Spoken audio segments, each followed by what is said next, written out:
नमस्कार मित्रांनो, राज्यातील महिलांना एप्रिलचा हप्ता कधी जमा होणार याची उत्सुकता लागली होती।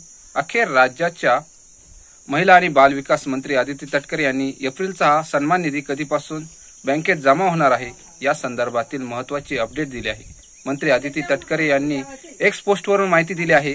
त्यांनी पोस्टमध्ये म्हटले आहे की मुख्यमंत्री माझी लाडकी बहीण या महत्त्वाकांक्षी योजनेअंतर्गत एप्रिल महिन्याचा सन्मान निधी पात्र लाभार्थी महिलांच्या बँक खात्यात जमा होणार आहे। त्यांनी पोस्टमध्ये म्हटले आहे की मुख्यमंत्री माझी लाडकी बहीण या महत्त्वाकांक्षी योजनेअंतर्गत एप्रिल महिन्याचा सन्मान निधी पात्र लाभार्थी लाडक्या बहिणींच्या आधार लिंक असलेल्या बँक खात्यामध्ये जमा करण्याची प्रक्रिया आजपासून सुरू करण्यात आलेली आहे। पुढील 2 ते 3 दिवसात महिलांच्या आधार लिंक बँक खात्यात तो सन्मान निधी जमा होणार आहे। या योजनेअंतर्गत महिलांच्या आर्थिक सशक्तीकरणासाठीचा संकल्प अधिक दृढ झालेला आहे। मित्रांनो, तुम्हाला हा व्हिडिओ आवडला असेल तर व्हिडिओ लाईक करा, चॅनल सबस्क्राइब करा आणि बरोबर दिलेल्या बेल आयकॉनलाही प्रेस करा। भेटूया पुढच्या व्हिडिओमध्ये, तोपर्यंत स्टे ट्यून।